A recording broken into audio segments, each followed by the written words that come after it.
বিসমিল্লাহির রহমানির রহিম। আসসালামু আলাইকুম রহমতুল্লাহি ওয়া বারাকাতুহু।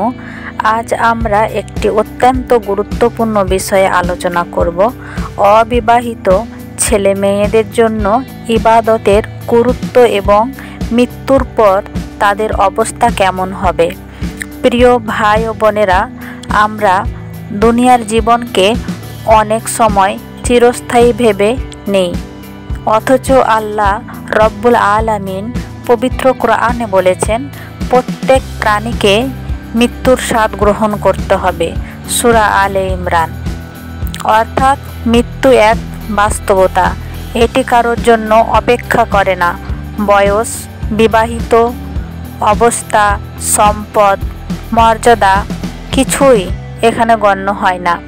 তাহলে প্রশ্ন হলো, যদি কেউ হঠাৎ মৃত্যুবরণ করে এবং তার কোনো সন্তান না থাকে, তাহলে মৃত্যুর পর তার জন্য দোয়া করবে কে? মৃত্যুর পর আমলের দরজা বন্ধ হয়ে যায়।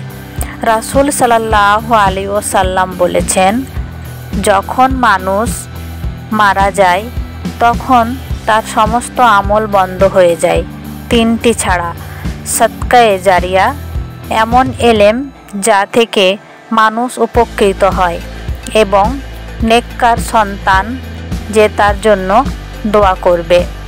এখানে নেককার সন্তান হলো মৃত্যুর পর সওয়াব পৌঁছানোর অন্যতম মাধ্যম, কিন্তু অবিবাহিত মানুষদের সন্তান থাকে না, তাই তাদের জন্য বিশেষ সুবিধাটি থাকে না।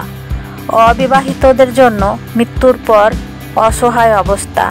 যখন একজন ব্যক্তি বংশধর রেখে যায়, তার জন্য তারা নিয়মিত দোয়া করে, কুরআন পড়ে, ইসালে সওয়াব করে, সদকা দেয়। কিন্তু যার কোনো সন্তান নেই, তার জন্য এমন দোয়ার সিলসিলা স্বাভাবিকভাবে থাকে না। তখন সে কবরের মধ্যে থাকবে অসহায়, যদি না দুনিয়ায় তার ইবাদত, সদকা, নেক কাজ থাকে রক্ষা করে। তাই অবিবাহিতরা নিজের জন্য আগে থেকে পুঁজি জমা করতে হবে। বেশি বেশি ইবাদতের গুরুত্ব। অবিবাহিত ভাই ও বোনেরা, আপনারা আল্লাহকে বেশি বেশি মনে করুন। সালাত, রোজা, জিকির, কোরআন তেলাওয়াত, এগুলো আপনার মৃত্যুর পর আপনাকে রক্ষা করবে। যেমন রাসূল সাল্লাল্লাহু আলাইহি ওয়াসাল্লাম বলেছেন, কবর হলো আখিরাতের প্রথম ধাপ। যদি তা ভালো হয়, তাহলে পরবর্তী ধাপগুলো সহজ হবে, আর যদি তা খারাপ হয়, তাহলে পরবর্তী ধাপগুলো আরও কঠিন হবে। তিরমিজি। তাহলে ভাবুন, কবরের অন্ধকার যদি আপনার জন্য কোনো সন্তান না থাকে যে আপনার জন্য দোয়া করবে, তখন কি হবে? তখন আপনার একমাত্র ভরসা হবে দুনিয়ায় আপনি যে ইবাদত করেছেন, যে ভালো কাজ করেছেন, কি ধরনের আমল বেশি বেশি করা উচিত।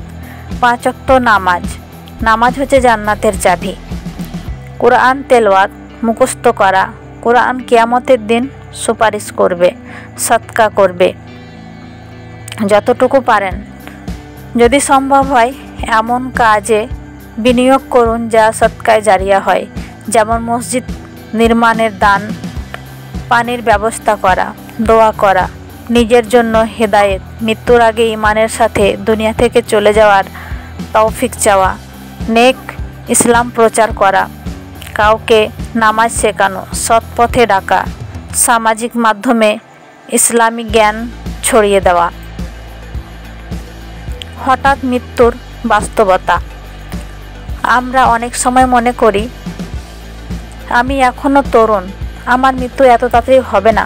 কিন্তু বাস্তবতা হলো, মৃত্যু কখনো সময় জানিয়ে আসে না। রাসূল সাল্লাল্লাহু আলাইহি ওয়াসাল্লাম বলেছেন, তোমরা মৃত্যুকে বেশি বেশি স্মরণ করো, যা সকল আনন্দকে ধ্বংস করে দেয়। তাহলে অবিবাহিত অবস্থায় মৃত্যু হলে তখন আমাদের জন্য কেউ বিশেষভাবে দোয়া করবে না, কারণ আমাদের নিজের সন্তান নেই। তাই আমাদের আজ থেকে বেশি বেশি ইবাদতে মনোযোগ দিতে হবে। প্রিয় ভাই ও বোনেরা, সংক্ষেপে বলি, অবিবাহিতদের জন্য মৃত্যুর পর সবচেয়ে বড় চ্যালেঞ্জ হলো দোয়ার অভাব। তাহলে কি করণীয়? দুনিয়ায় থাকতে নিজেদের জন্য আমল জমা করা, ইবাদত করা, নেক কাজ করা। আপনি যদি দুনিয়ার আল্লাহর জন্য সময় ব্যয় করেন, ইনশাআল্লাহ কবরে অন্ধকারে আল্লাহ আপনার জন্য নূর দান করবেন। তাই আজ থেকে নিজের জন্য আখিরাতে পুঁজি জমাতে শুরু করুন।